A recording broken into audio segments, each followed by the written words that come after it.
Hey to all, once again, welcome to SK tutorials. మనం ఇదివరకే ఒకసారి కాకతీయుల మీద ఫస్ట్ పార్ట్ అనేది చూసాం. దాంట్లో మనం బేస్ పాయింట్స్ అంటే కీ పాయింట్స్ కాకతీయులకు సంబంధించిన ప్రతి ఇంపార్టెంట్ పాయింట్‌ని కూడా డిస్కస్ చేయడం జరిగింది. దీంట్లో మనం గ్రూప్ 1 లెవెల్ ఇంకొంచెం క్యాడర్ పెంచుకోవడానికి, డీప్‌గా డిస్కస్ చేసుకోవడానికి ఈ కంక్లూజన్ పార్ట్ అనేది చేయడం జరుగుతుంది. దీంట్లో మనం కవర్ చేసే ముఖ్యమైన పాయింట్స్ పాలకులు, వాళ్ళ పరిపాలన వ్యవస్థ, న్యాయ వ్యవస్థ, సమాజం, ఆర్థిక వ్యవస్థ. ఈ వీడియో చూడడానికి ముందు వ్యూవర్స్‌ని నేను కోరుకునేదేంటంటే, వాళ్ళు మొదటి వీడియోని తప్పనిసరిగా చూడాలని కోరుకుంటున్నాను. ఎందుకంటే అదే బేస్ పాయింట్. దాంట్లో నుంచి చాలా పాయింట్స్ గూడా ఇందులో కవర్ అవ్వడానికి ఛాన్స్ ఉంటాయి. కానీ మనం అవి చెప్పుకోవడానికి, స్కిప్ జేయడానికి ట్రై చేస్తూ ఉంటాం. అవి చదివితేనే మనకిది అర్థం కావడానికి గూడా చాలా ఈజీగా ఉంటుంది. కాబట్టి ముందు ఆ వీడియోని చూడండి.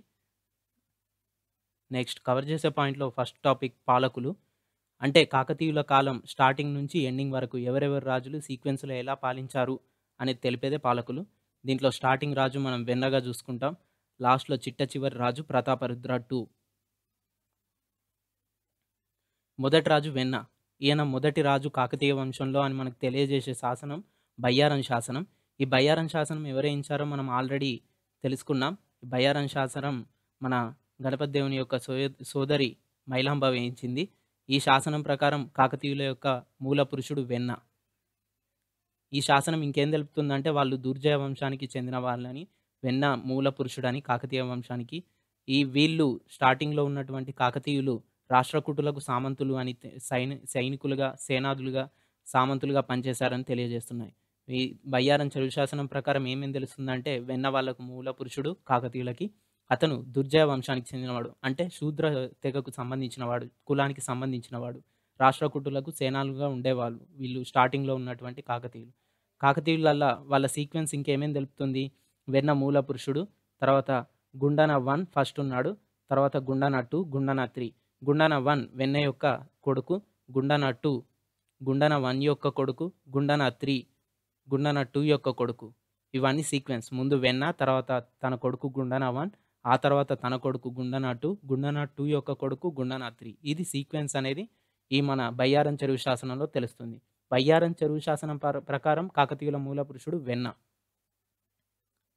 ఎరియా రాష్ట్రకూట. ఈయన మనం చెప్పుకున్నాం గదా ఇంతకుముందు.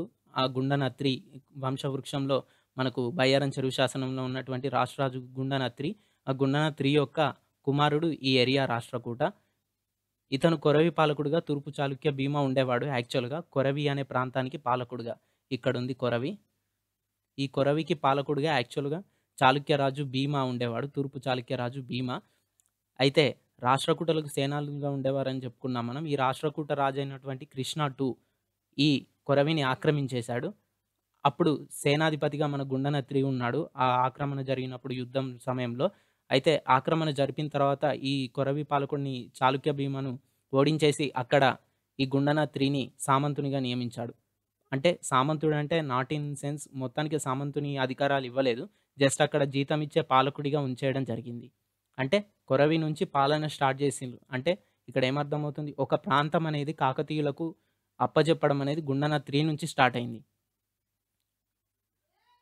నెక్స్ట్ కాకర్తె గుండన. ఈయన గుండరాజు 4 యొక్క కుమారుడు. ఇతనికే ఇతను సారీ కాకర్తె గుండన. ఈయననే గుండరాజు 4గా పిలవడం జరుగుతుంది చరిత్ర ప్రకారం. ఈయన బేతియ యొక్క సన్.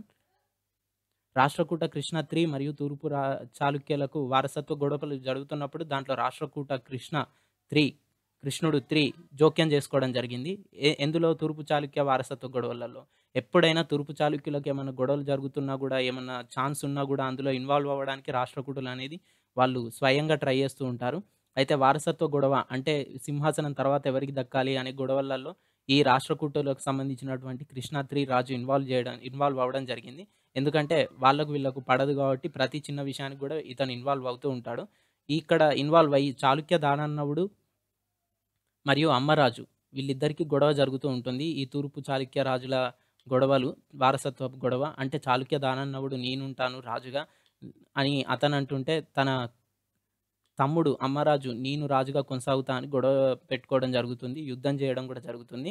అయితే ఈ యుద్ధంలో రాష్ట్రకూట కృష్ణ 3 చాళుక్య దానన్నవునికి హెల్ప్ చేయడం జరుగుతుంది. అయితే హెల్ప్‌గా ఏం చేస్తాడనంటే ఈ గుండరాజు 4 అంటే మన కాకతీయ గుండనకు కొంత సైన్యాన్నిచ్చి దానన్నవుని తరపున యుద్ధంలో పాల్గొని అమ్మరాజును ఓడించమని ఈ రాష్ట్రకూట కృష్ణ 3 ఆర్డర్ ఏస్తాడు. తన సేనాధిపతి అయినటువంటి కాకతీయ గుండనకు. ఇతను ఏం చేస్తాడు? అమ్మరాజును ఓడించేస్తాడు.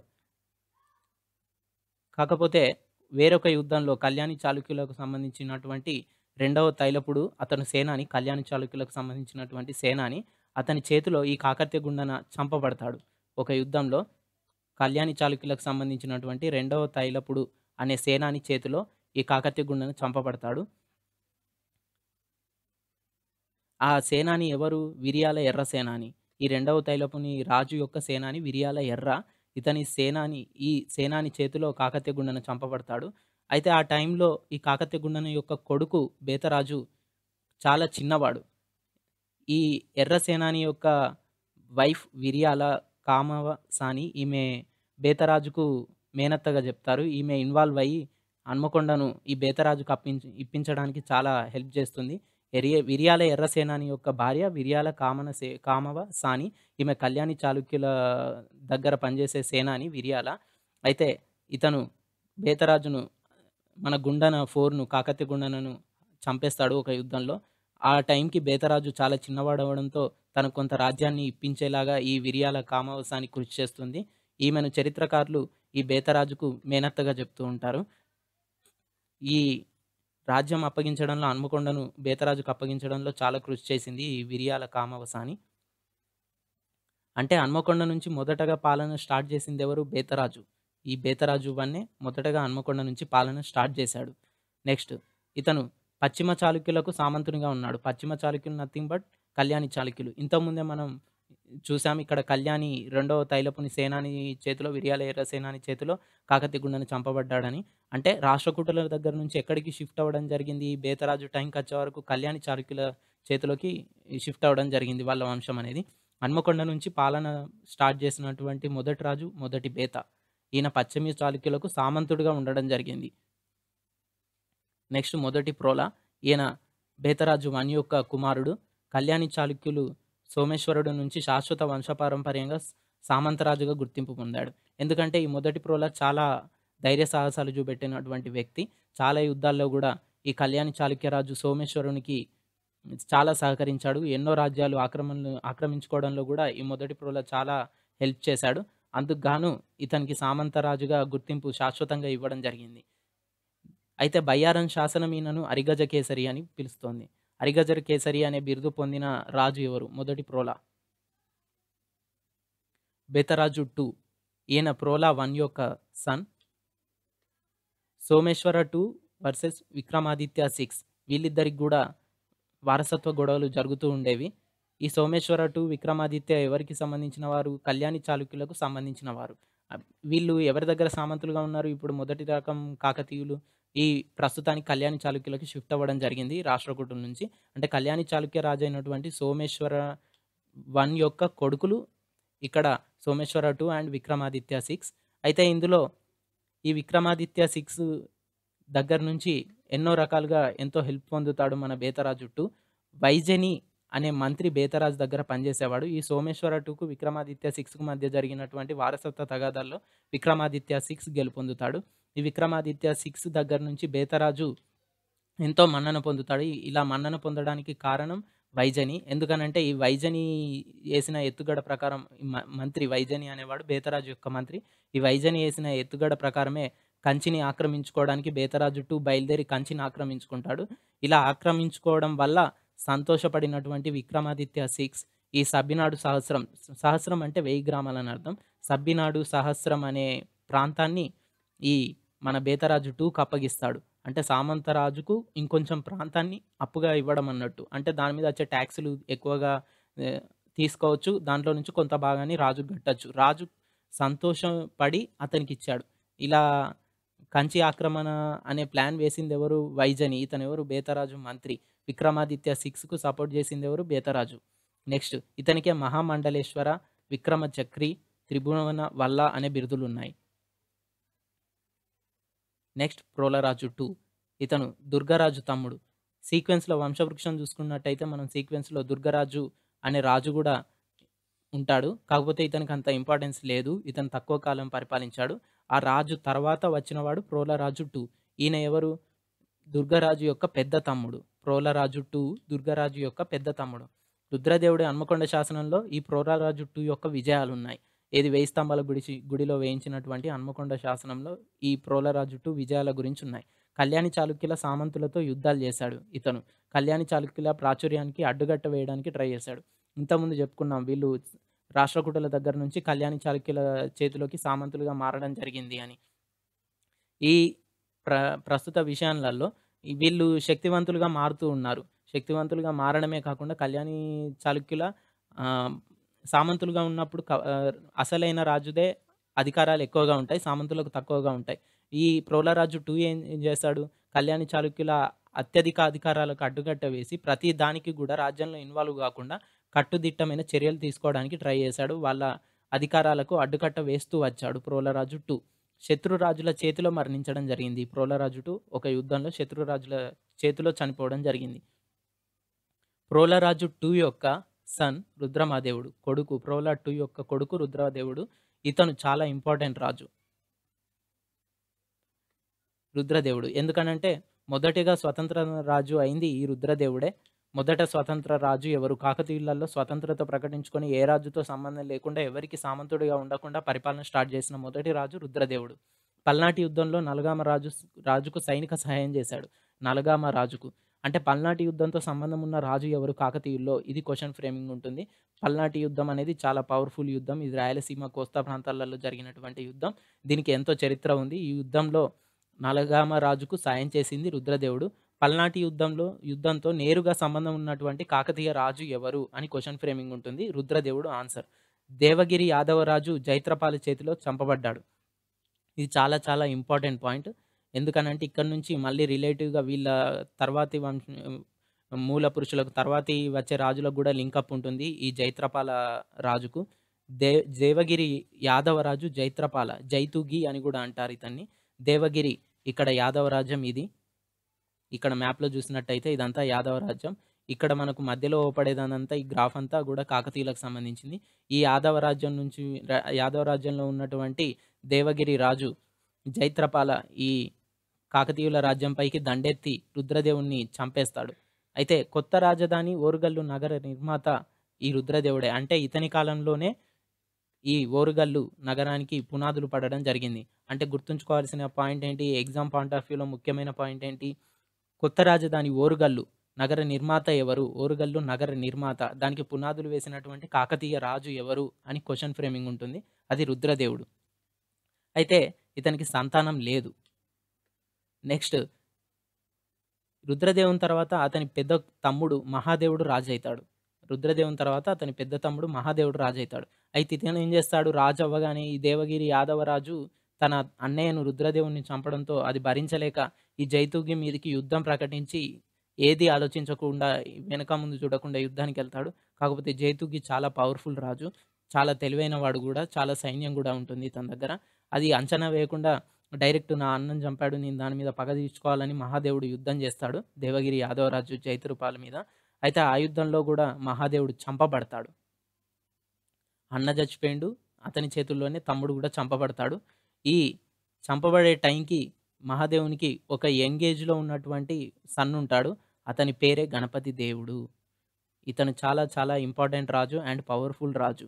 కాకతీయులలో యంగ్ అంటే యుక్త వయసులో ఉన్నటువంటి రాజు ఉంటాడు. యువరాజు ఉంటాడు. అతను గణపతి దేవుడు. అయితే ఈ మహాదేవుడిని జైతుకి చంపేసి నెక్స్ట్ మళ్ళీ ఇతని కొడుకు గూడా నా మీదకి యుద్ధానికి వస్తాడని అతను అర్థం చేసుకొని ఈ గణపతి దేవుడిని చంపకుండా బందీగా తన రాజ్యానికి తీసుకెళ్తాడు. ఆ టైంలో ఇక్కడ కాకతీయుల యొక్క ముఖ్యమైన సేనాని రేచర్ల రుద్రుడు రాజ్య రక్షణ చేస్తాడు కొన్ని సంవత్సరాల పాటు.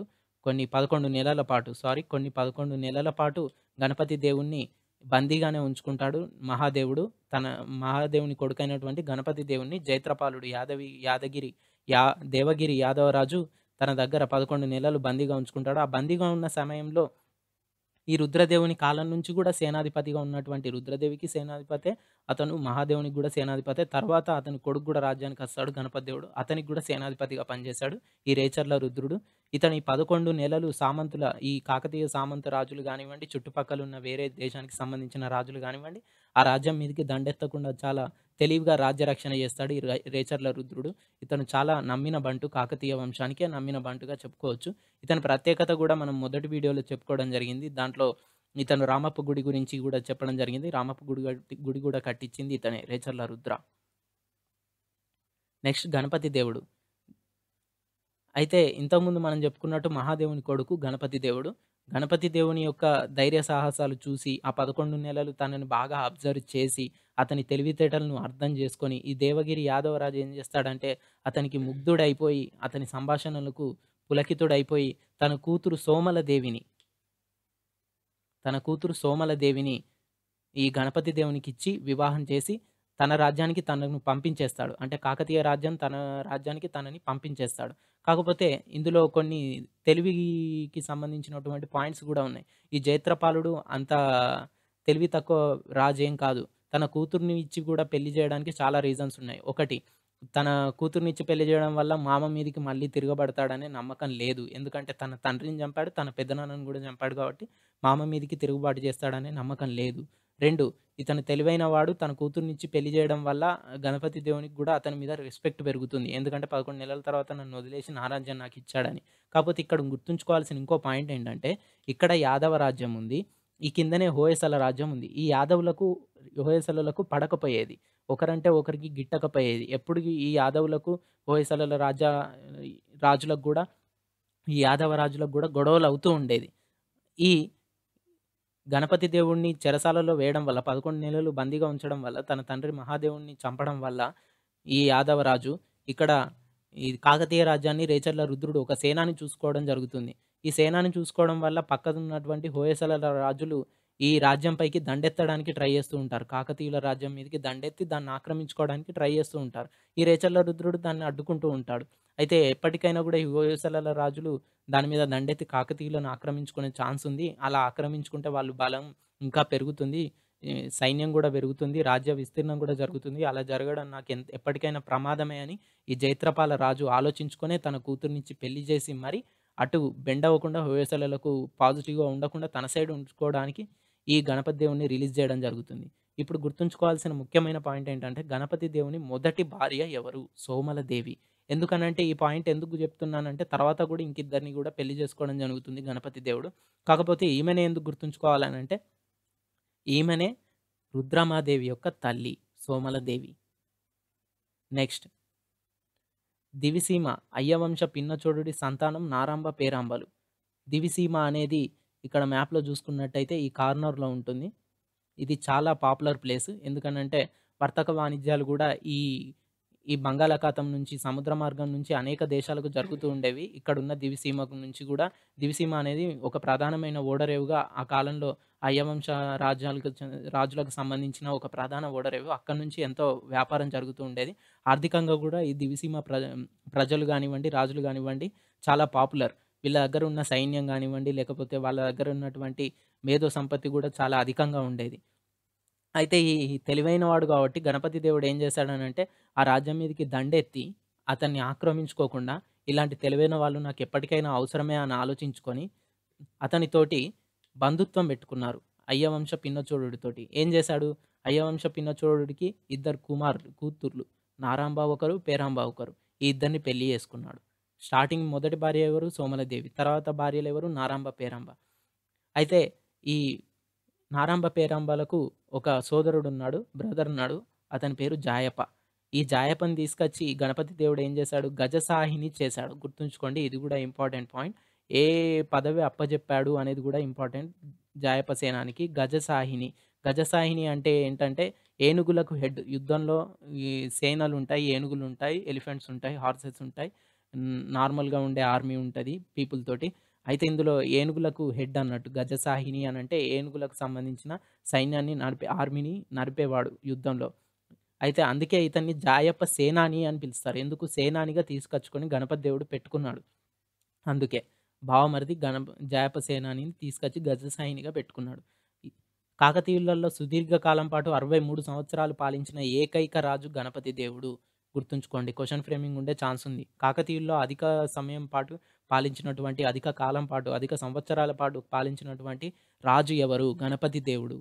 నెక్స్ట్ క్యాపిటల్‌ని హన్మకొండ నుంచి వరంగల్‌కు షిఫ్ట్ చేసింది గూడా ఈయనే.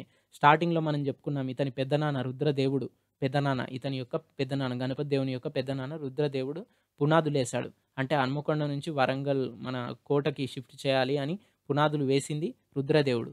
దాన్ని పూర్తి చేసి మొత్తానికి హన్మకొండ నుంచి తీసుకొచ్చి వరంగల్‌కు క్యాపిటల్ సిటీని మార్చిన రాజు గణపతి దేవుడు. గుర్తుంచుకోండి క్వెషన్ ఫ్రేమింగ్ ఎలా ఉంటుందంటే హన్మకొండ నుంచి వరంగల్‌కి ఏ క్యాపిటల్‌ని చేంజ్ చేసినటువంటి కాకతీయ రాజు ఎవరు? గణపతి దేవుడు. ఇంకో ఇంపార్టెంట్ క్వెషన్ వరంగల్ క్యాపిటల్ సిటీకి పునాదులు వేసినటువంటి కాకతీయ రాజు ఎవరు? మొదలుపెట్టిన కాకతీయ రాజు ఎవరు? రుద్రదేవుడు. ఇతనెవడు? గణపతి దేవుని యొక్క పెదనాన్న. నెక్స్ట్ ముత్తుకూరు యుద్ధం. ఇది చాలా ఇంపార్టెంట్. ఇది యుద్ధాలు ఎక్కువ ఇంపార్టెంట్ కాదు. కాకపోతే ఇది గ్రూప్స్ లెవెల్‌లో ప్రిపేర్ అయ్యే అభ్యర్థులకు గుర్తుంచుకోవాల్సిన ముఖ్యమైన పాయింట్.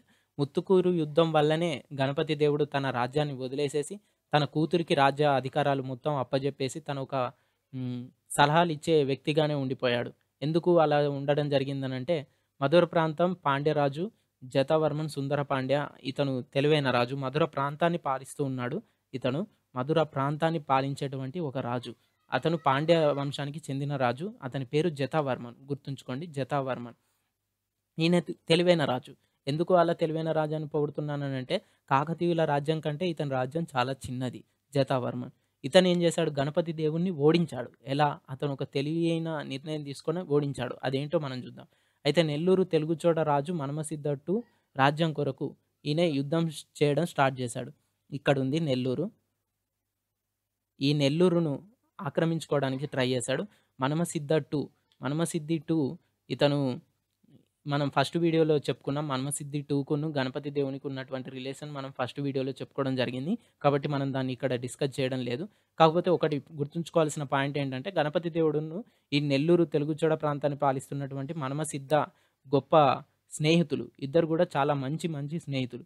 అయితే ఇతను ఏం చేశాడు? జతావర్మన్ ఈ నెల్లూరు ప్రాంతాన్ని ఆక్రమించుకోవాలని చూసాడు. ఎందుకనంటే నెల్లూరు ఆర్థికంగా చాలా డెవలప్ అయిన ప్లేస్. ఇక్కడ నుంచి టాక్సెస్ ఎక్కువగా వసూలు చేయొచ్చు.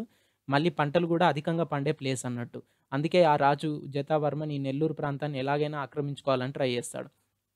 ట్రై చేసేటప్పుడు ఇతను ఏం చేస్తాడనంటే, డైరెక్ట్‌గా నెల్లూరు మీదికెళ్తే ఇతను ఈ కాకతీయ గణపతి దేవునితోటి రిలేటెడ్‌గా ఉన్నటువంటి మనమసిద్ధి కాబట్టి, ఇతని మీదికి హెల్ప్‌ఫుల్‌గా కాకతీయ రాజు కూడా కొంత సైన్యాన్ని పంపుతాడు. అప్పుడు నేను ఎదుర్కోలేను ఈ మనమసిద్ధిని అని ఆలోచించి జతావర్మన్ ద్విముఖ వ్యూహం పంపుతాడు.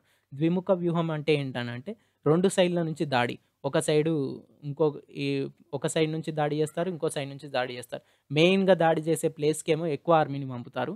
తర్వాత పంపుతారు. లూజ్‌గా దాడి చేసి ఏదో నామమాత్రంగా వేరే ఆర్మీని సైడ్‌కు డైవర్ట్ చేయడానికి ఏదో చిన్న ప్లేస్ చూసుకొని అక్కడ దాడి చేస్తాడు. ఇతను ఏం చేస్తాడంటే ద్రాక్షారామం పైకి ఒక చిన్న ఆర్మీని పంపుతాడు. ఇక్కడుంది ద్రాక్షారామం.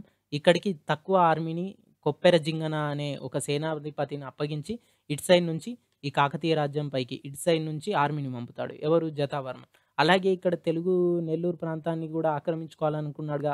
అతని ఎత్తుగడే దీన్ని ఆక్రమించుకోవడం. దీన్ని ఆక్రమించుకోవడానికి ఎక్కువ సైన్యాన్ని రెండో షిఫ్ట్‌లో ఇటు పంపుతాడు. అయితే ఈ గణపతి దేవుడు ఏం చేస్తాడు? ఈ ద్రాక్షారామం పైకి జతావర్మన్ సైన్యాన్ని పంపగానే తనని ఓడించి తనకు బుద్ధి చెప్పాలని అతిగా ఆలోచించి ఎక్కువ సైన్యాన్ని ఇటు పంపడం జరుగుతుంది ద్రాక్షారామం పైకి. అంటే ఉన్న సైన్యాన్ని మొత్తం గూడా ద్రాక్షారామం పైకి గణపతి దేవుడు పంపేస్తాడు. అటు సైన్యం వెళ్తుంది అని తెలవగానే కొంత దూరం వెళ్ళిపోయాక మళ్ళీ నెల్లూరు ప్రాంతం పైకి ఈ జతావర్మన్ అధిక సైన్యాన్ని పంపించేసి ఈ నెల్లూరును ఆక్రమించేసుకుంటాడు. ఈ ఆక్రమించుకునే దాన్ని బట్టి అతనికి ఇంకేమేం రిజల్ట్స్ వస్తాయనంటే, యాక్చువల్‌గా ఇందులో ఇంకోటి గుర్తుంచుకోవాల్సిన పాయింట్ ఏంటంటే, ఈ మనమసిద్ధి 2 చంపబడతాడు. మనమసిద్ధి 2 చంపబడతాడు. దీన్ని గణపతి దేవుడు జీర్ణించుకోలేకపోతాడు. ఎందుకనంటే వాళ్ళిద్దరూ గొప్ప స్నేహితులు కాబట్టి. దీన్ని గుర్తుంచుకొని దీనికి నేను తగిన న్యాయం చేయలేకపోయినా నా స్నేహితునికి అని చింతించినటువంటి ఇంత గొప్ప రాజును 63 సంవత్సరాలు ఏకధాటిగా పరిపాలన చేయగలిగిన ఎంతో నైపుణ్యం ఉన్న నేను నా ఫ్రెండ్‌ని కాపాడుకోలేకపోయినా అని గణపతి దేవుడు తన రాజా పదవికి విరమణ చేసేటివి తన కూతురికి అప్పచెప్తాడు. ఆమె రుద్రమ. ఈమె చాలా చాలా ఇంపార్టెంట్ పర్సన్. కాకతీయ వంశం మొత్తంలోనే ఏకైక లేడీ రూలర్ రుద్రమాదేవి. అంతేకాదు తెలంగాణ చరిత్రలోనే మొదటి లేడీ రూలర్ గూడా రుద్రమాదేవినే. గుర్తుంచుకోండి. Important point. తెలంగాణ చరిత్రలోనే మొదటి లేడీ రూలర్ ఎవరు? అంటే రుద్రమాదేవి. క్వెషన్ ఫ్రేమింగ్ ఇలానే ఉంటుంది. డైరెక్ట్‌గా ఇవ్వాలని అనుకుంటే. ఈమె తల్లి సోమలదేవి మనం ఇంతకు ముందే చెప్పుకున్నాం. యాదవ రాజుకు సంబంధించినటువంటి ఆమె. ఈమె పరిపాలనా కాలంలోనే మార్కోపోలో పర్యటన జరిగింది. మార్కోపోలో వెనిస్ నగరానికి చెందినవాడు. దీన్ని గూడా మనం ఫస్ట్ వీడియోలో కవర్ చేయడం జరిగింది. నెక్స్ట్ ఈమె చాలా మందికి తెలవని విషయం ఏమిటంటే రుద్రమాదేవి తన తమ్ముళ్ళనే సొంత తమ్ముళ్ళు కాదు, సవితి తమ్ముళ్ళు అంటే నారాంబ, పేరాంబాలకు పుట్టినటువంటి కొడుకులను హత్య చేయించింది. హత్య చేయించింది. రుద్రమ సవతి సోదరులు హరిహర, మురారి దేవులు. హరిహర దేవుడు, మురారి దేవుడు. వీళ్ళిద్దరు ఏం చేస్తారనంటే గణపతి దేవుడు రుద్రమాదేవికి రాజ్యభారం అప్పగించగానే ఒక లేడీకి ఇవ్వడం ఏంటి? మేము ఆల్రెడీ జెంట్స్ ఇక్కడ ఉన్నాం గదా! ముందు మాకిచ్చేయొచ్చు గదా! ఎప్పటినుంచో వస్తున్న ఆచారాన్ని మీరు పక్కకు పెట్టి ఒక లేడీకి రాజ్యం అప్పగించడం ఏంటి? అది మా హక్కు. బాయ్స్‌గా పుట్టాం కాబట్టి మా హక్కు. మాకు రాజ్యం ఇవ్వాలి అని తిరుగుబాటు చేసి రుద్రమ మీదికి యుద్ధానికి ప్రకటించి యుద్ధం చేస్తారు. అయితే ఆ యుద్ధ తిరుగుబాటును ఈమె అణిచేసి హరిహర, మురారీలనిద్దరిని గూడా మరణశిక్ష విధించేస్తది రుద్రమాదేవి. ఇది మనకు ప్రతాప చరిత్ర నుంచి తెలుస్తుంది. ప్రతాప చరిత్రను రాసింది ఎవరు? ఇది మనం మొదటి వీడియోలో కవర్ చేయడం జరిగింది. నెక్స్ట్ వరంగల్‌లోని స్వయంభూ ఆలయంకు రంగమండపం కట్టించింది రుద్రమాదేవి. మనం స్వయంభూ ఆలయం ఎవరు కట్టించారో గూడా మొదటి వీడియోలో చూసాం. ఈ స్వయంభూ ఆలయానికి వరంగల్ కోటలో ఉన్నటువంటి స్వయంభూ ఆలయానికి రంగమండపం కట్టించింది. గుర్తుంచుకోండి స్వయంభూ ఆలయం కట్టించలేదు. రంగమండపం కట్టించింది. ఎవరు? రుద్రమాదేవి. స్వయంభూ ఆలయాన్ని ప్రోలరాజు కట్టించాడు. దానికి రంగమండపం రుద్రమాదేవి కట్టించింది. దీనికి సంబంధించిన ఇన్ఫర్మేషన్ స్వయంభూ ఆలయంకు సంబంధించిన ఇన్ఫర్మేషన్ మనం మొదటి వీడియోలో కవర్ చేయడం జరిగింది. కాకతీయులకు సంబంధించిన మొదటి వీడియోలో. దేవగిరి యాదవరాజు మహాదేవుడిని ఓడించి బీదర్ కోటను స్వాధీనం చేసుకుంది. ఇక్కడ మీరు గుర్తుంచుకోవాల్సిన ఇంకో విషయం ఏమిటంటే ఈ దేవగిరి రాజులు రుద్రమకు అమ్మ సైడ్ నుంచి చుట్టాలే. ఎందుకు? దేవగిరి యాదవరాజు జైత్రపాలుని మనవరాలు. ఎవరు? రుద్రమాదేవి. సోమలదేవి కూతురు. సోమలదేవి ఎవరు? జైత్రపాలుని యొక్క కూతురు. అంటే రుద్రమాదేవి జైత్రపాలునికి ఏమవుతుంది? జైతూగికి, యాదవరాజు జైతూగికి మనవరాలవుతుంది. అంటే మనవరాలు గూడా తన తాత రాజ్యంపై దండెత్తి అప్పుడు ఆ రాజ్యంలో ఉన్నటువంటి అదే వంశానికి చెందిన మహాదేవుడిని ఓడిస్తది. అంటే అలా ఎందుకు ఓడించాలి? ఎప్పటినుంచో వాళ్ళకు పడదు. చిన్న చిన్న గొడవలు రావడం గానివ్వండి, లేకపోతే వీళ్ళ రాజ్య విషయాల్లో కాకతీయుల రాజ్య విషయాల్లో ఆ దేవగిరి యాదవరాజులు చొరవెక్కువ చూపెట్టి ఇన్వాల్వ్ అవ్వడం గానివ్వండి, ఇవన్నీ నచ్చక ఈ దేవగిరి యాదవరాజు అంటే అమ్మ వాళ్ళ వంశానికి చెందినటువంటి వాళ్ళైనా గూడా ఈమె విడిచిపెట్టకుండా అంటే శత్రునీతి శత్రునీతియే, లేకపోతే యుద్ధనీతి యుద్ధనీతియే, లేకపోతే ఈ కాకతీయ రాజుల నీతి రాజనీతియే. వీటినన్నిటిని ఆలోచించుకొని తన తల్లి చుట్టాలైనా గూడా వాళ్ళని పట్టించుకోకుండా యాదవరాజు మహాదేవుని మీదికి యుద్ధం ప్రకటించి అతన్ని ఓడించి బీదర్ కోటను స్వాధీనం చేసుకుంది. బీదర్ కోటను స్వాధీనం చేసుకుంది. ఎవరు? రుద్రమాదేవి. అయితే తండ్రి ఈమె తండ్రి గణపతి దేవుడు మనకు తెలుసు. గణపతి దేవునికి ఒక బిరుదుంది. రాయ గజకేసరి. ఈ బిరుదును ఈమె ధరించింది. ఏ యుద్ధం వల్ల ఈమె ఈ బిరుదు ధరించింది?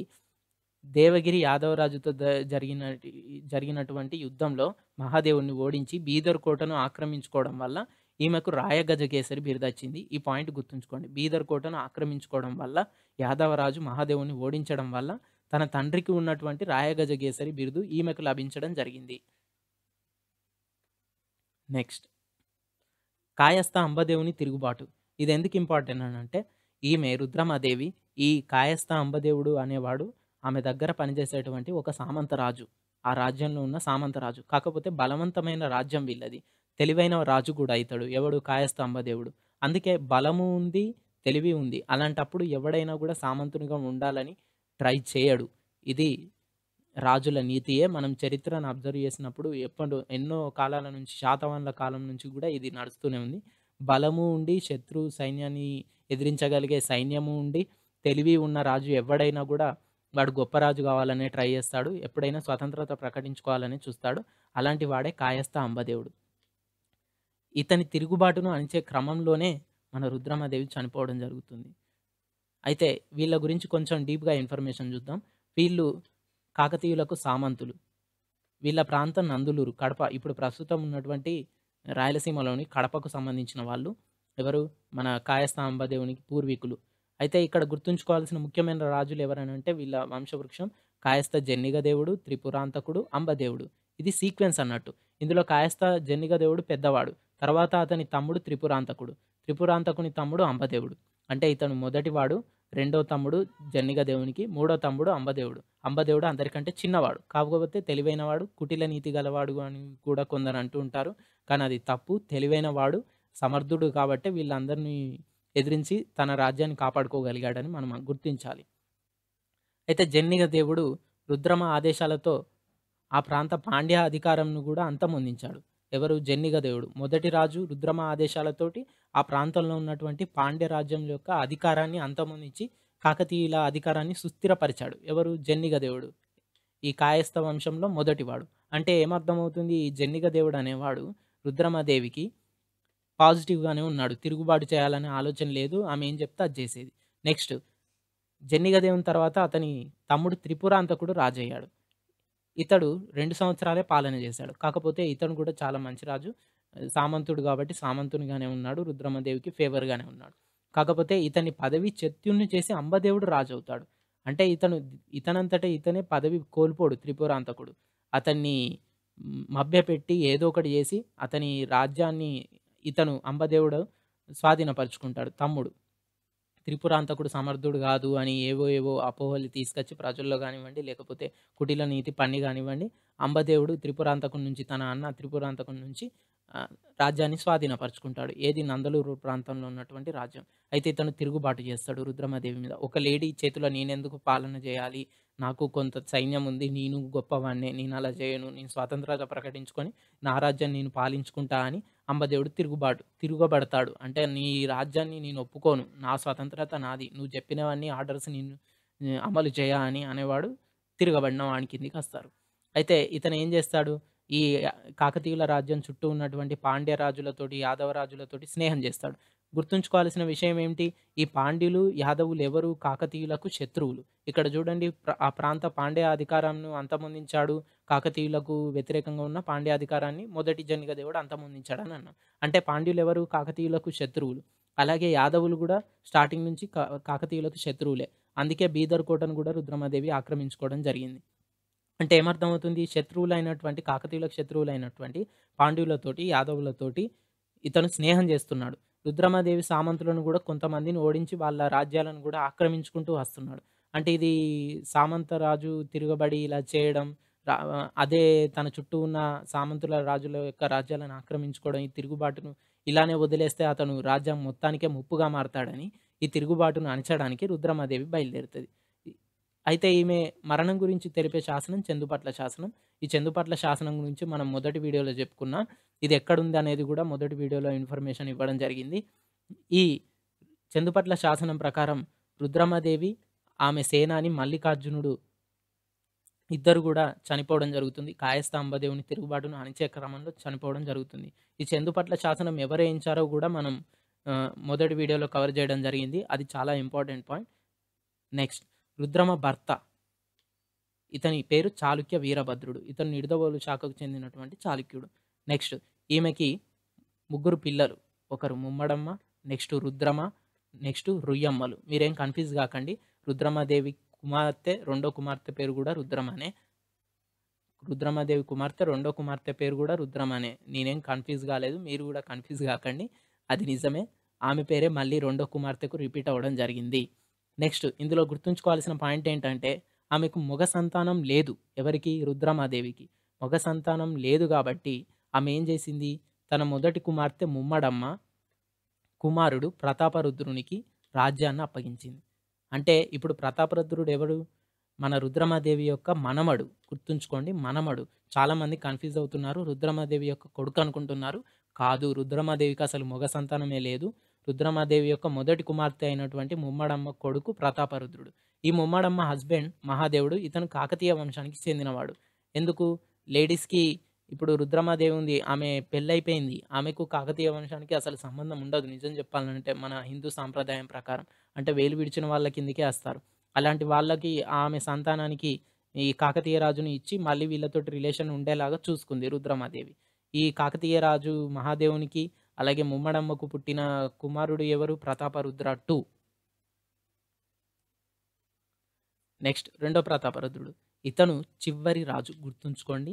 కాకతీయులలో చివరి రాజు. వంశవృక్షం గూడా అడుగుతున్నారు ఈ మధ్యలో. మనం స్టార్టింగ్‌లో రెండో పేజీలో చెప్పుకున్నాం చూడండి. పాలకులు అని సైడ్ హెడ్డింగ్ పెట్టి, వెన్న అని, ప్రోల అని, గుండన అని మొత్తం సీక్వెన్స్ నుంచి లాస్ట్‌కు గణపతి దేవుడు, తర్వాత రుద్రమదేవి, తర్వాత రెండో ప్రతాపరుద్ర అని ఒక సీక్వెన్స్ అనేది ఇచ్చాం రాజులకు సంబంధించింది. ఆ సీక్వెన్స్ గూడా గుర్తుంచుకోండి. రీసెంట్‌గా జరిగినటువంటి 2016 గ్రూప్ 2లో గూడా రాజులకు సంబంధించిన సీక్వెన్స్‌లు అడగడం జరిగింది. ఒకటి ఢిల్లీ సుల్తానులకు సంబంధించిన సీక్వెన్స్ అడిగారు. అలాగే మన తెలంగాణ రాజులకు సంబంధించిన సీక్వెన్స్ కూడా ఒకటి అడగడం జరిగింది. ఆ సీక్వెన్స్ గూడా ఇంపార్టెంటే గుర్తుంచుకోండి. ఇతనేం జేశాడు? ఇతను ఈ అంబదేవుని తిరుగుబాటును అణచాలని ట్రై చేశాడు. ఎందుకు? ఈ అంబదేవుని తిరుగుబాటును అణిచే క్రమంలోనే ఇతని అమ్మమ్మ రుద్రమాదేవి చనిపోవడం జరిగింది. దానికి ఇతను పగ తీర్చుకోవాలి కాబట్టి అంబదేవుని మీదికి, పాండ్య రాజుల మీదికి ఇతనికి సహకరిస్తున్నారు. పాండ్య రాజులును, యాదవ రాజులు.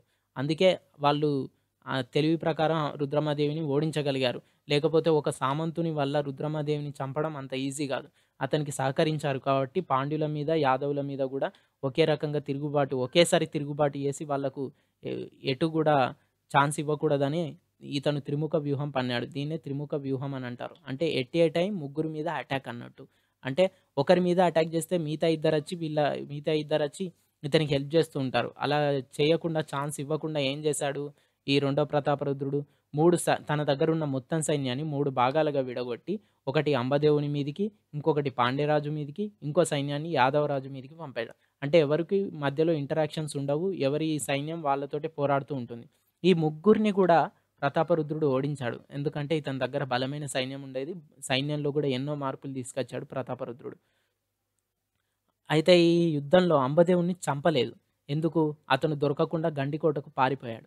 అంటే అంబదేవుడు తన అమ్మమ్మ చావుకు కారణమైనటువంటి అంబదేవుడు ప్రతాపరుద్రునికి దొరకలేదు. తప్పించుకొని గండికోటకు పారిపోయాడు. నెక్స్ట్ ఇతని కాలంలోనే కాకతీయులు ఢిల్లీ సుల్తాన్‌ల దాడులను ఎదుర్కోవాల్సొచ్చింది. ఈ క్రమంలోనే రెండో ప్రతాపరుద్రుడు చంపబడతాడు.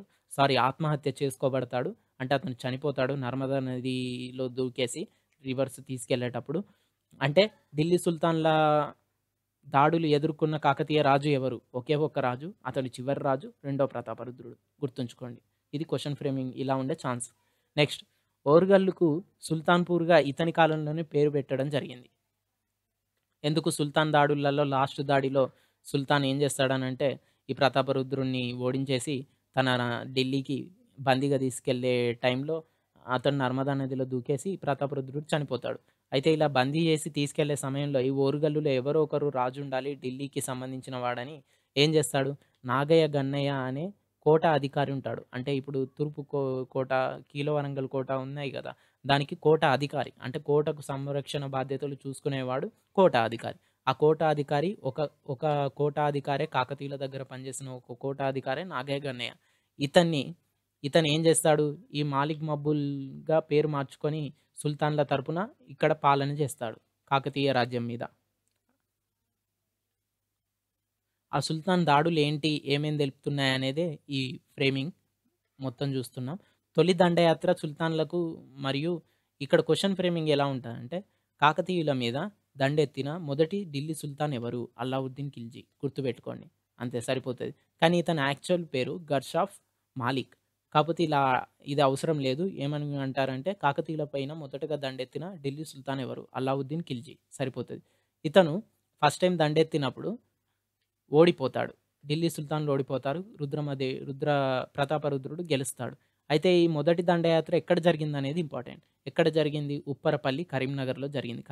ప్రస్తుత కరీంనగర్ జిల్లాలోని ఉప్పరపల్లి గ్రామంలో జరిగింది. గుర్తుంచుకోండి ఇంపార్టెంట్. మొదటి ఢిల్లీ సుల్తాన్‌ల దండయాత్ర ఎదుర్కొన్న ప్రాంతం ఏంటి? ఉప్పరపల్లి, కరీంనగర్. దీంట్లో ముస్లిం రాజు ఓడిపోతాడు. రాజు ఎవరు? మొదటి దండయాత్ర చేసిన రాజు ఎవరు? సుల్తాన్‌ల రాజు కాకతీయుల మీద. ఇది క్వెషన్ ఫ్రేమింగ్. అల్లావుద్దీన్ ఖిల్జీ. రెండోసారి గూడా అల్లావుద్దీన్ ఖిల్జీ వస్తాడు. ఓడిపోయినా గూడా అతను రెండోసారి మళ్ళీ 6 ఇయర్స్ తర్వాత వస్తాడు. ఫస్ట్ టైమ్ 303లో వస్తాడు. 1303లో తర్వాత 1309లో వస్తాడు రెండోసారి. అప్పుడు రెండోసారి వచ్చినప్పుడు గెలుపొందుతాడు అల్లావుద్దీన్ ఖిల్జీ. టాక్స్ గట్టి సామంతునిగా ఉంటా అని ప్రతాపరుద్రుడు ఒప్పుకుంటాడు. టాక్స్ గట్టేసి సామంతుడిగా ఉంటాడు. ఇది మూడో దండయాత్ర. మూడో దండయాత్ర సమయానికి ఢిల్లీ సుల్తాన్‌లో ఉన్నటువంటి ఢిల్లీ రాజు అల్లావుద్దీన్ ఖిల్జీ పోయి కుతుబుద్దీన్ ముబారక్ షా వస్తాడు. ఎందుకు? అప్పటినుంచే సామంతునిగా ఉండొచ్చు గదా! అనంటే అల్లావుద్దీన్ ఖిల్జీ రాజ్యం కోల్పోయిన తర్వాత కొత్త రాజు కుతుబుద్దీన్ ముబారక్ షా వచ్చుడుతోటే ఈ ప్రతాపరుద్ర II ఏం జేస్తాడు, నేను టాక్స్ గట్టా, నేను అల్లావుద్దీన్ ఖిల్జీకే సామంతుడిని, నీకు గాదు, నేను టాక్స్ గట్టా అని ఎగవేత చేస్తాడు. కట్టకుండా వదిలేస్తాడు. నేను స్వాతంత్రుడిని, ఇప్పుడు నేను సామంతుడిని, ఎవరికి గాదని వదిలేస్తాడు. ఇన్ని రోజులు సామంతునిగా ఉండి మళ్ళీ ఇప్పుడు స్వతంత్రత ప్రకటించుకున్నాడు. ఇలా వదిలేస్తే అందరూ గూడా అలానే చేస్తాడని కుతుబుద్దీన్ ముబారక్ షా ఏం జేస్తాడు, మళ్ళీ దండయాత్ర చేస్తాడు ప్రతాపరుద్రుని మీదికి. అప్పుడు మళ్ళీ సుల్తాన్ సైన్యాలే గెలుస్తాయి. మళ్ళీ సామంతునిగా ఉంటా అని, టాక్స్ గడతా అని ఒప్పేసుకుంటాడు ప్రతాపరుద్రుడు. అలాగే నాలుగోసారి గియాసుద్దీన్ తుగ్లక్ రాజైతాడు. అంటే ముబారక్ షా పోతాడు. అతని ప్లేస్‌లో గియాసుద్దీన్ తుగ్లక్ వంశం స్టార్ట్ అయిపోయింది. ఢిల్లీ సుల్తాన్‌ల దగ్గర రాజైతాడు. ఇంతకుముందే చెప్పుకున్నట్టు అల్లావుద్దీన్ ఖిల్జీ పోయినంక కుతుబుద్దీన్ అవుడుతోటే ఎలాగ ఎగవేత వేసి నేను ఇప్పుడు స్వతంత్రుడిని, నేనెవరికీ టాక్స్ కట్టా అని ప్రతాపరుద్రుడు ఎలా అంటాడో, గియాసుద్దీన్ తుగ్లక్ రాగానే గూడా అలానే నేను కుతుబుద్దీన్ ముబారక్ షా ఉన్నప్పుడు టాక్స్ కట్టినా, నీకు గట్టా, నేనిప్పుడు స్వతంత్రుడిని, ఎవరికి పడితే వాళ్ళకి టాక్స్ కడతానా అని స్వతంత్రత ప్రకటించుకొని టాక్స్ కట్టకుండా వదిలేస్తాడు. అయితే ఈయనేం జేస్తాడు, తన కుమారుడు ఉల్గు ఖాన్‌కు కొంత సైన్యాన్నిచ్చి ప్రతాపరుద్రుని మీదికి యుద్ధానికి పంపిస్తాడు. ఉల్గు ఖాన్. గియాసుద్దీన్ తుగ్లక్ ఎవరు? రాజు. అతని కుమారుడెవడు? రాకుమారుడు ఉల్గు ఖాన్. ఉల్గు ఖాన్‌కు కొంత సైన్యాన్నిచ్చి కాకతీయుల రాజ్యం మీద దండెత్తమని పంపిస్తాడు.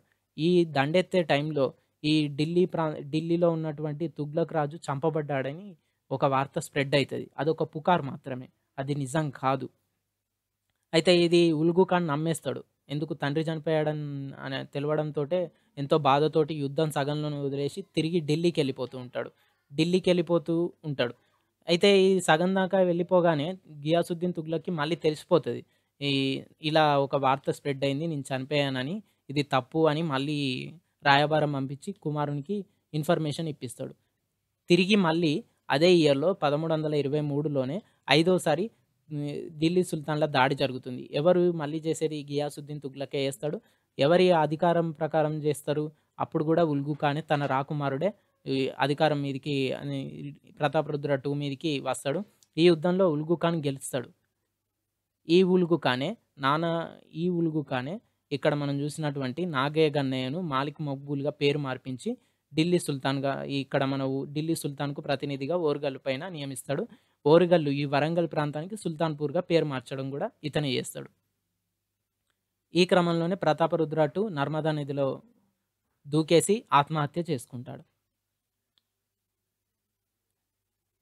నెక్స్ట్ ఇందులో గుర్తుంచుకోవాల్సిన ఇంపార్టెంట్ పాయింట్ ఏంటంటే సమ్మక్క సారక్క జాతర. ఇది ఎవరి కాలంలో జరిగింది? ఎందుకంటే ఇది ఏషియాలోనే అతిపెద్ద మొదటి జాతర.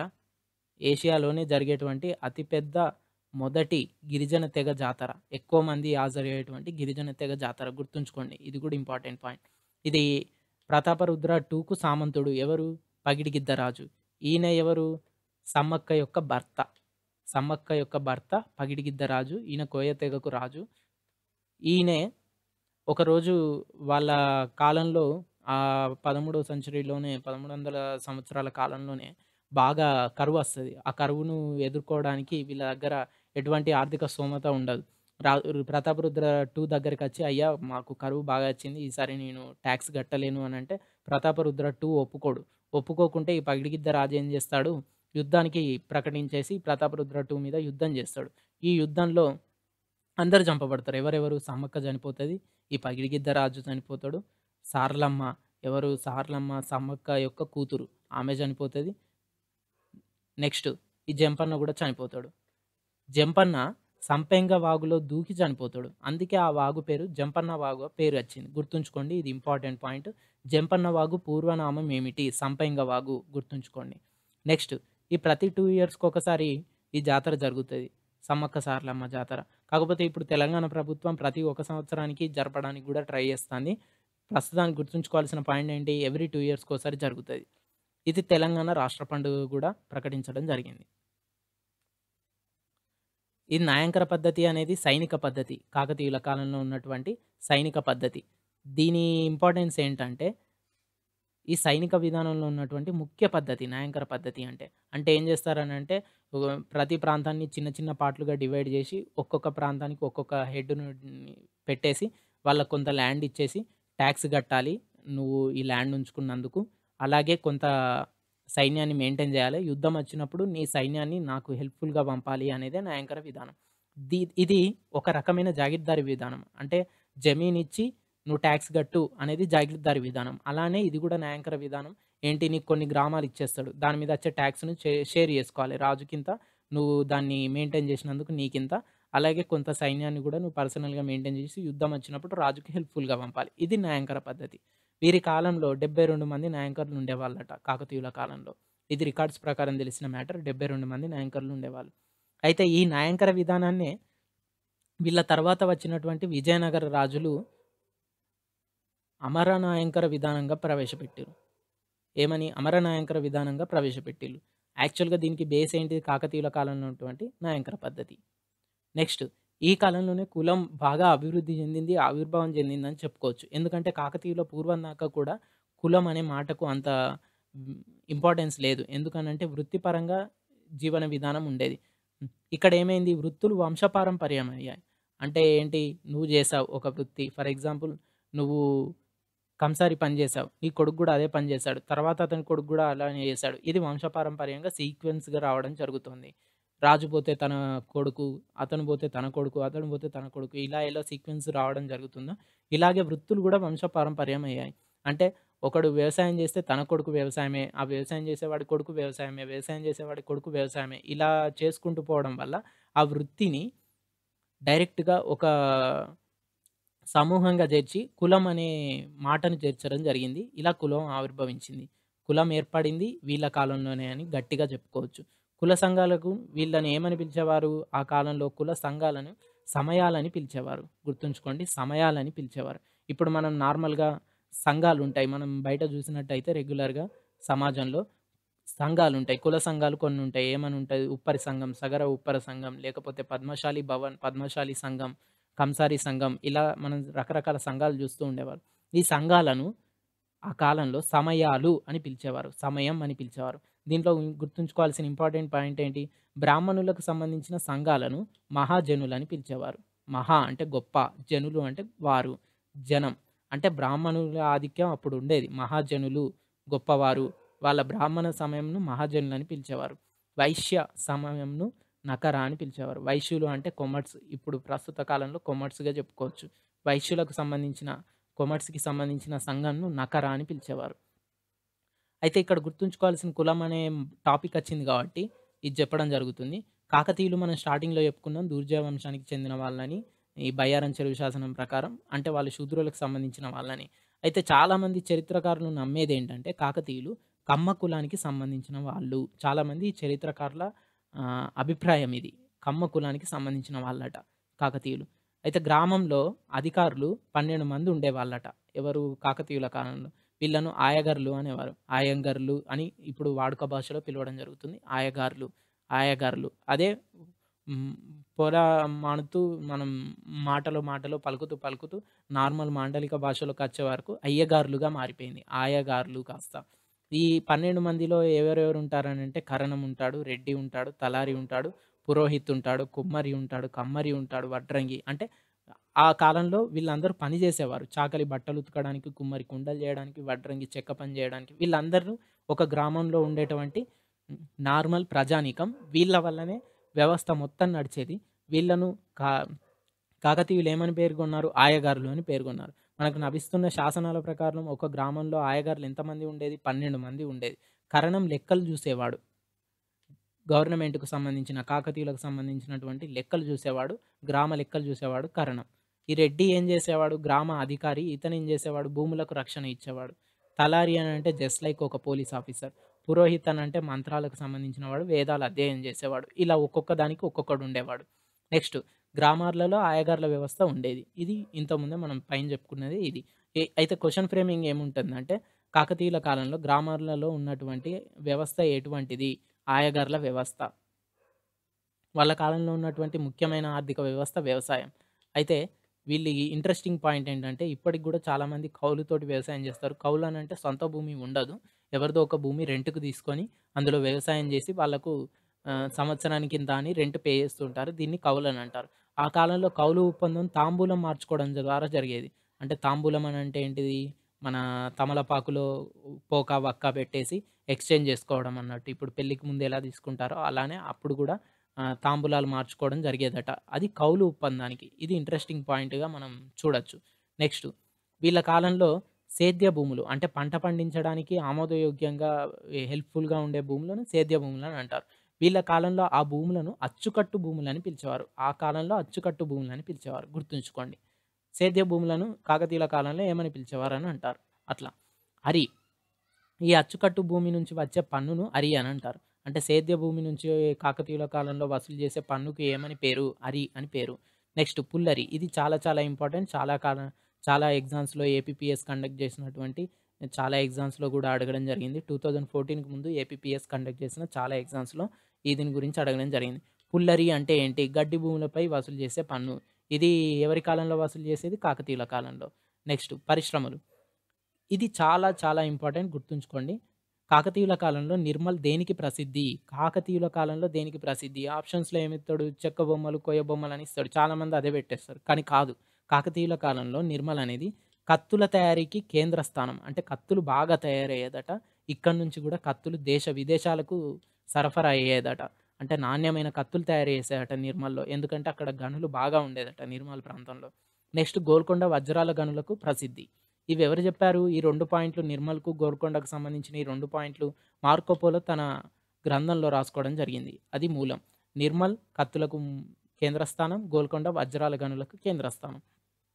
నెక్స్ట్ ఈ కాలంలో ఉన్నటువంటి ముఖ్యమైన పరిశ్రమ ఏంటంటే తోలుబొమ్మలకు రంగులు వేయడం పెద్ద పరిశ్రమ. ఎందుకు తోలుబొమ్మలాట ఆ కాలంలో పెద్ద ఆహ్, సాంఘిక వ్యసనమట ఆ రోజులలో. అంటే ఇప్పుడు మనం సినిమాలకెలా హాబిటేట్ అవుతున్నామో, చూడడానికి కుతూహల పడుతున్నామో, ఆ రోజులలో తోలుబొమ్మలాటకు అంత ప్రావీణ్యం ఉండేదట.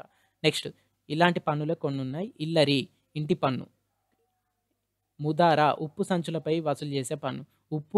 ఉప్పు తయారీకి మొత్తం గుత్తాధిపత్యం ఆ రోజులలో కాకతీయ గవర్నమెంట్ చేతుల్లోనే ఉండేదట.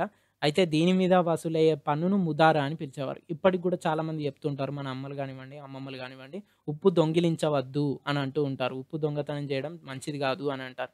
ఎందుకు ఉప్పు దొంగిలించొద్దు, ఏదైనా దొంగిలించొచ్చు గానీ ఉప్పు దొంగిలించొద్దు అని అంటారంటే దానికి మూలం ఇక్కడ మనకు కాకతీయులు, శాతవాహనుల నుంచే ఉంది. ఎందుకు శాతవాహనులలో గూడా ఉప్పు పైన గుత్తాధిపత్యం మొత్తం శాతవాహనుల మీదనే ఉండేది. కాకతీయులలో గూడా ఉప్పు పైన గుత్తాధిపత్యం మొత్తం వాళ్ళే ఉండేది. అంటే వాళ్ళే పండించాలి, ఉప్పు తయారు చేసేది వాళ్ళే, అమ్మేది వాళ్ళే. ఇది రాజుకు సంబంధించిన ఆస్తి కాబట్టి దొంగతనం చేయకూడదు అని అప్పటినుంచి నానులో ఉండి అదొక సామెతగా మారిపోయింది. నెక్స్ట్ పుట్టు పేరు సుంకం. ఇది చూడండి చాలా హాస్యాస్పదంగా ఉంటది. బిడ్డకు నామకరణం చేసినప్పుడు కూడా టాక్స్ కట్టాలి గవర్నమెంట్‌కి. ఒక బిడ్డ పుట్టాడు. తనకి ఆడపిల్ల అయినా గానివ్వండి, మగ పిల్లాడైనా గానివ్వండి, తనకు పేరు పెట్టుకోవడానికి గూడా ముందు గవర్నమెంట్‌కు టాక్స్ కట్టాలి. అది చాలా నెగెటివ్ పాయింట్‌గా మనం కాకతీయులలో చూడొచ్చు. అంటే ఎన్ని రకాలుగా టాక్సులు వసూలు చేస్తున్నారు ప్రజల దగ్గర నుంచి పిండి అనేది మనకు అర్థమవుతుంది. నెక్స్ట్ పెళ్లి పన్ను. పెళ్లి చేసుకోవడానికి గూడా టాక్స్ కట్టాలి ఆ రోజులలో. కిలరం. కిలరం అనేది గొర్రె మంద పైన వేసే టాక్స్ గుర్తుంచుకోండి. ఇది గూడా ఇంపార్టెంటే. అడిగే ఛాన్స్ ఉంది. టీఎస్‌పీఎస్‌సీ కండక్ట్ చేసే నెక్స్ట్ జనరేషన్ ఎగ్జామ్స్‌లో ఇది చాలా ఇంపార్టెంట్ అయ్యే ఛాన్స్ ఉంది. కిలరం గొర్రెల మంద పైన వేసే టాక్స్. అంటే గొల్లవాళ్ళు ఆ రోజులలో కిలరం టాక్స్ రెగ్యులర్‌గా కడుతూ ఉండేవాళ్ళు. పూటకుటిన్లు వీటిని హోటల్స్ అంటారు. కాకతీయుల కాలంలో హోటల్స్‌ని ఏమని పిలిచేవారు? పూటకుటిన్లు. ఒక పూట తిండి పెట్టే ఇల్లు. అది పైసలు తీసుకొని పెట్టేవాళ్ళు. మతం. మతానికొస్తే మనం మొదటి వీడియోలోనే చాలా కవర్ చేయడం జరిగింది. వీళ్ళ కాలంలో ఉన్నటువంటి ప్రసిద్ధ శైవ క్షేత్రం అలంపురం. ఇది ఎక్కడ ఉంది? అలంపురం ఎక్కడ ఉంది? మహబూబ్‌నగర్. ఇది ఏ నది ఒడ్డున ఉంది? తుంగభద్ర. కాళేశ్వరం నెక్స్ట్. ఇది కూడా ప్రసిద్ధ శైవ క్షేత్రం. ఇది ఎక్కడ ఉంది? క్వెషన్ కరీంనగర్. ఇక్కడ ఈ కాళేశ్వరంలో శివలింగాన్ని ప్రతిష్ఠించినటువంటి వ్యక్తి ఎవరు? రామేశ్వర పండిట్. గుర్తుంచుకోండి. కాళేశ్వరంలోని శివలింగాన్ని ప్రతిష్ఠించినటువంటి వ్యక్తి ఎవరు? చాలా చాలా ఇంపార్టెంట్. ఇది చాలా ఇంపార్టెంట్ క్వెషన్. రామేశ్వర పండిట్. ఈయన ఏ కాలానికి సంబంధించిన వాడు? కాకతీయులకు. అంటే గుర్తుంచుకోవాల్సిందేంటి? కాళేశ్వరం స్థాపించింది ఎవరు? అక్కడ విగ్రహం పెట్టి శైవ క్షేత్రంగా ప్రసిద్ధి చేసింది ఎవరు? కాకతీయులు. ఈ రామేశ్వర పండిట్ ఎవరు? ఈయన రెండవ ప్రోల యొక్క గురువు. మత గురువు. ప్రోలరాజు II యొక్క మత గురువు. ఆ కాలంలో ఉన్నటువంటి ముఖ్యమైన దురాచారాలేంటంటే బాల్య వివాహాలు. చిన్నప్పుడే పెళ్ళిళ్ళు బాగా అయ్యేది. నెక్స్ట్ వరశుల్కం. అంటే ఇప్పుడు మనం ఎట్లా ఇస్తున్నామో డౌరీ ఆ రోజులలో గూడా ఉండేది. నిర్బంధ వైవిధ్యం. ఇది గుర్తుంచుకోండి. శాతవాహనుల కాలంలో మనం డిస్కస్ చేసాం ఇదివరకే. ఒక వీడియో గూడా ఉంది నాది శాతవాహనుల మీద. ఆ కాలంలో లేడీస్‌కి ఎంతో మర్యాద ఉండేది. వైధవ్యం అని అంటే విడో. విడోలకి ఎంతో రెస్పెక్ట్ ఇచ్చేవాళ్ళు. తల్లి పేరు గూడా ముందు పెట్టుకునేవారు. హ్మ్. రాజులు గౌతమిపుత్ర శాతకర్ణి గానివ్వండి, లేకపోతే ఇంకా వేరే రాజులు గానివ్వండి. తల్లి పేరు గూడా అంత ఇంపార్టెన్స్ ఇచ్చేవారు. విధవలు గూడా కొడుకులను ముందుంచి వెనకాల రాజ్యపాలన చేసేవారు. వాళ్ళకంత గౌరవం ఉండేది ఆ రోజులలో. కానీ కాకతీయుల కాలంకొచ్చే వరకు నిర్బంధ వైవిధ్యం బాగా ప్రాచుర్యం పొందింది. అంటే విడో ఇంట్లోకెళ్ళి బయటికి రావద్దు. ఎలాంటి కార్యక్రమాలలో పాలు పంచుకోవద్దు. ఇంట్లోనే ఉండాలి. వంటగదికే పరిమితం గావాలి. ఇది చాలా నెగెటివ్ ఆహ్, దురాచారంగా మనం చూసుకోవచ్చు. ఆ కాలంలో ఉన్నటువంటి చాలా చాలా ఆహ్, వెనుకబాటుతనానికి నిదర్శనం ఇది. బాల్య వివాహాలు, నిర్బంధ వైవిధ్యం అనేది చాలా వెనుకబడిన వాటికి నిదర్శనం. నెక్స్ట్ సతీ సహగమనం కూడా ఆ రోజులల్ల అతిగా ఉండేదట. సతీ సహగమనం అనంటే భర్తతో పాటే భార్యను గూడా చంపేయడం.